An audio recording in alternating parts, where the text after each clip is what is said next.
दो खास मेहमान जिनका इंट्रोडक्शन अमन ने करवाया। सबसे पहले प्रेम शुक्ला जी, आपकी तरफ रुख करेंगे। क्या लगता है उम्मीदों का पिटारा इन राज्यों से कितना है? हालांकि मिजोरम को हम थोड़ा सा दूर ही रख रहे हैं, तेलंगाना में बहुत दिलचस्प रोचक मुकाबला आपने कर दिया पिछले कुछ वक्त में सामने आकर, जो स्टार प्रचारकों की लंबी फहरिस्त रही। लेकिन छत्तीसगढ़, राजस्थान, मध्य प्रदेश, जैसे आप पूरे दमखम के साथ कह रहे हैं कि अपना है, लगता है अपना ही है। देखिए, भारतीय जनता पार्टी राजस्थान में 2/3 बहुमत प्राप्त करेगी। मध्य प्रदेश में भारतीय जनता पार्टी की स्पष्ट जीत होगी। छत्तीसगढ़ भी भारतीय जनता पार्टी जीतेगी। तेलंगाना में भारतीय जनता पार्टी के मत प्रतिशत में 2 गुने से ज़्यादा की वृद्धि होगी और सीटों की संख्या कई गुना बढ़ेगी, इसमें कोई संदेह नहीं है। राजस्थान का आज तक का इतिहास रहा है कि राजस्थान में जब भी परिवर्तन हुआ है और हर 5 वर्ष बाद परिवर्तन की वहाँ जो है रिवाज रही है। भारतीय जनता पार्टी हर बार जब चुनाव जीती है तो प्रचंड बहुमत से जीती है, 2/3 बहुमत से चुनाव जीती है। जबकि कांग्रेस को जब अवसर मिला है तो किसी तरह गिरते पड़ते बहुमत को पार कर पाई है। इस बार राजस्थान में भारतीय जनता पार्टी के समर्थन में जनादेश के लिए जबरदस्त जो है उफान है और उस उफान में निश्चित तौर पर भारतीय जनता पार्टी के समर्थन में 2/3 बहुमत से ज्यादा सीटें प्राप्त होना निश्चित है। अच्छा, इसी तरह से मध्य प्रदेश में आपको ध्यान होगा कि पिछली बार का जो चुनाव हुआ था उसमें 0.5 का स्कोर था। इन 5 राज्यों में भारतीय जनता पार्टी कहीं भी चुनाव जीतने में सफल नहीं हुई थी। इस बार भारतीय जनता पार्टी 3 राज्यों में निश्चित तौर पर सरकार बनाएगी। कंफर्म कहाँ है? मतलब राजस्थान में कंफर्म्ड है और एमपी में भी कंफर्म्ड है और छत्तीसगढ़ में शुक्ला जी, तीनों में कंफर्म्ड है बीजेपी की सरकार आपके हिसाब से? निश्चित और निश्चित आएगी, क्योंकि मध्य प्रदेश में तो पिछली बार भी कांग्रेस जीत गई थी सीटों के लिहाज से, तो 2018 रिपीट होगा या उससे भी बेहतर होगा? नहीं, 2018 से बहुत बेहतर होगा। भारतीय जनता पार्टी को 130 से अधिक सीटें मध्य प्रदेश में मिलना निश्चित है। वो आंकड़ा और भी बढ़ सकता है। मैं बहुत संकोच के साथ बता रहा हूं कि न्यूनतम 130 सीटें भारतीय जनता पार्टी को मध्य प्रदेश में हासिल होंगी। ठीक।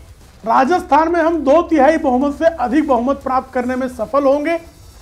छत्तीसगढ़ में हमें स्पष्ट बहुमत प्राप्त होगा। तो मध्य प्रदेश में कोई एंटी इनकम्बेंसी नहीं है शुक्ला जी? ऋषि भाई, मैं आ रहा हूं आपके पास। मध्य प्रदेश में कोई एंटी इनकम्बेंसी नहीं है आपके हिसाब से? एंटी इनकम्बेंसी है ना, राजस्थान में और छत्तीसगढ़ में एंटी इनकम्बेंसी है। एमपी में नहीं है। राजस्थान में अगर भारतीय जनता पार्टी को 2/3 बहुमत का जनादेश प्राप्त हो रहा है तो अशोक गहलोत के भ्रष्टाचारी, अविकासवादी, मुस्लिम तुष्टीकरण वाली राजनीति के विरुद्ध निश्चित तौर पर एंटी इनकम्बेंसी, यही जो है छत्तीसगढ़ में ठगेश सरकार के विरुद्ध भी इसी तरह की एंटी इनकम्बेंसी जबरदस्त है। मध्य प्रदेश में जिस तरह का काम भारतीय जनता पार्टी के नेतृत्व में हुआ है, 2003 के पहले का आप मध्य प्रदेश देखिए और 2003 के बाद का मध्य प्रदेश देखिए। दिग्विजय सिंह के कार्यकाल का बंटाढार वाला युग देखिए और सुश्री उमा भारती और शिवराज सिंह चौहान के कार्यकाल वाला मध्य प्रदेश देखिए। आपको साफ नजर आ जाएगा कि भारतीय जनता पार्टी के कार्यकाल में किस तरह से विकास के कार्य होते हैं और कांग्रेस कैसे विनाशकारी कार्यों पर जो है जोर देती है। ठीक है, ऋषि मिश्रा, कॉन्फिडेंस देखा आपने, आप मुस्कुरा रहे थे। तीनों राज्यों में बीजेपी आ रही है, राजस्थान, मध्य प्रदेश, छत्तीसगढ़, 2 स्टेट्स हाथ से जा रहे हैं कांग्रेस के। बकौल प्रेम शुक्ला। अमन जी, आपने देखा कि प्रेम शुक्ला जी ने राजस्थान में 2/3 मेजोरिटी बीजेपी को दे रहे हैं, लेकिन छत्तीसगढ़, मध्य प्रदेश में उन्होंने कहा, उनका कॉन्फिडेंस आपने देखा कि उन्होंने 2/3 मेजोरिटी वहां मध्य प्रदेश, छत्तीसगढ़ के लिए नहीं कहा। और तेलंगाना, संयोग मनाइए कि उन्होंने तेलंगाना के में भी नहीं कहा कि वहां जीत रहे हैं, सरकार बना रहे हैं।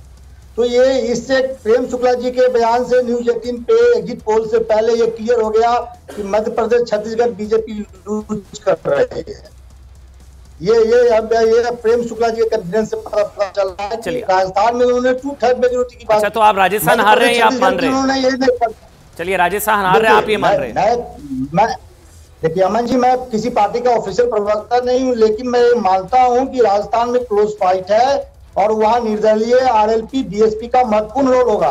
और ये जो कर है 2/3 मेजोरिटी, वसुंधरा राजे अभी से अपने बाकी उनके जो चुनाव लड़ रहे हैं, वसुंधरा राजे के साथ उनके संपर्क है। ऋषि भाई, आप जिनकी बात कर रहे हैं ना, ये बताए प्रेम शुक्ला। ऋषि भाई, आप जिनकी बात कर रहे हैं, अशोक गहलोत को ही मैं सुन रहा था उन्होंने कहा कि अगर धर्म वाली बातें अगर चल गई तो अलग बात है। वो खुद कॉन्फिडेंट नहीं है राजस्थान को लेकर। गहलोत जी, आप कॉन्फिडेंट हैं? जिसके लिए बात करें वो खुद कॉन्फिडेंट नहीं है। उन्होंने कहा कि अगर धर्म वाली भड़काने वाली बातें चल गई तो अलग बात है, तो वो तो खुद कॉन्फिडेंट नहीं है। प्रेम शुक्ला, पहले प्रेम शुक्ला एक मिनट जवाब दे दें वो सर। ऋषि भाई एक मिनट वो जवाब दे दें, एक मिनट वो जवाब दे दें। अच्छा चलिए आप पहले बोलिए, ऋषि जी बोल लीजिए। गहलोत जी खुद ही कॉन्फिडेंट नहीं है।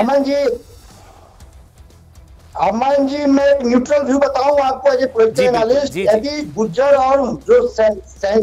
और सैनी समाज के बीच में जो रिफ्ट इन दिनों बना था सचिन पायलट और अशोक गहलोत के कारण, यदि वो रिफ्ट दोनों नेता खत्म कर जमीनी स्तर पे खत्म कर दिया होगा तो कांग्रेस को सत्ता में आने से कोई नहीं रोक सकता है। और ये रिफ्ट बनी ठीक है, 3 दिसंबर को मालूम भी चल जाएगा कि कांग्रेस को सत्ता में आने से जनता रोक पाती है या फिर नहीं रोक पाती। जी जी एक मिनट, ये जो ऋषि भाई आप जो ये न्यूट्रल का जामा पहनकर बैठते हैं ना, कांग्रेस सत्ता में आ रही है तो बीजेपी कहां आ रही है? आप तो न्यूट्रल हैं, बीजेपी कहीं आ रही है? न्यूट्रल होके बता दीजिए एक बार। बीजेपी कांग्रेस का समर्थक होना न्यूट्रल होना होता है। बीजेपी अपने पैर पे खुद कुल्हाड़ी मारी है। चलिए, और आप न्यूट्रल हैं, और आप न्यूट्रल ये अच्छी बात है, आप बहुत न्यूट्रल हैं। अपने घर बैठा दिया जी, न्यूट्रल ऋषि जी, प्लेयर उनको अपने घर बैठा दिया। न्यूट्रल ऋषि जी, न्यूट्रल ऋषि जी, पता लग गया, वो तो दर्शकों ने तय कर लिया। बीजेपी पैर पर कुल्हाड़ी मार रही है, कांग्रेस सारे राज्यों में आ रही है, लेकिन ऋषि भाई जो है न्यूट्रल है। चलिए अब मैं एक बार प्रेम शुक्ला, हाँ सभी ना प्रेम शुक्ला जी, अभी हम सुन भी रहे हैं आपको बहुत कॉन्फिडेंस है, ये विश्वास है या फिर अति विश्वास है कि राजस्थान, छत्तीसगढ़ और मध्य प्रदेश में बीजेपी आ रही है? लेकिन बस मैं थोड़ा ये जानना चाहती थी, ये जो विश्वास है या अति विश्वास है, इसके पीछे का आधार क्या है? क्योंकि पिछले बार के नतीजे भी सबके सामने रहे। मध्य प्रदेश में एक लंबा कार्यकाल चला, मामा जी को पसंद भी किया, लंबा फहरिस्त भी हुआ, मामा जी बदल गए। छत्तीसगढ़ में हमने देखा भूपेश बघेल कांग्रेस के जरिए अपना सूखा खत्म करके आ गए, और इसके अलावा राजस्थान में हमने देखा। तो ये परंपरा के हिसाब से आप समझ रहे हैं या फिर वाकई आपको लगता है कि कुछ किया बीजेपी ने, इसलिए 3 दिसंबर को सारा जो मुकुट है वो बीजेपी के सिर में सजने वाला है? देखिए, Bharatiya Janata party cadre based party है। भारतीय जनता पार्टी की पन्ना समितियों तक हमारा कैडर है। तो हमारी जो पन्ना समितियों तक हमारा जो कार्यकर्ता जिस तरह से परिश्रम की पराकाष्ठा करता है, जिस तरह से हमारे नेतृत्व है, हमारी नीति है, हमारी नीयत है। प्रेम शुक्ला जी, फिर बदलाव क्यों हुआ था? जिस तरह से बदलाव फिर क्यों हुआ था? अगर इतनी अच्छी योजनाएं, इतना अच्छा नेतृत्व, सब कुछ बढ़िया, सब कुछ मलाई, तो फिर बदलाव? जनता जनादेश देती है। आपको ध्यान होगा, पिछली बार राजस्थान में सारे पोस्टर्स कह रहे थे कि भारतीय जनता पार्टी जो है वो 40-50 सीटों पर सिमट जाएगी, लेकिन भारतीय जनता पार्टी 70+ सीटें तब भी पाई जब सारे पोस्टर्स फेल हो गए थे, आपको ध्यान होगा। जबकि आप 2013 का चुनाव देख लीजिए, भारतीय जनता पार्टी को 160+ सीटें मिली और कांग्रेस जो है 1-2 दर्जन सीटों पर बहुत पीछे चले गए प्रेम शुक्ला जी। लेकिन कहा जाता है जो वर्तमान है वही भविष्य होता है, और अमन, भविष्य मेरे ख्याल से अब कुछ देर बाद टारगेट महापोल के जरिए पूरे देश, लाखों करोड़ अरबों लोगों के सामने आ भी जाएगा। बिल्कुल, सिर्फ 20 मिनट का इंतजार, सिर्फ 20 मिनट बाद टारगेट महापोल का पहला आंकड़ा न्यूज़ 18 इंडिया पर। थोड़ा सा ब्रेक, तुरंत हाजिर होंगे, थोड़ा सा ब्रेक।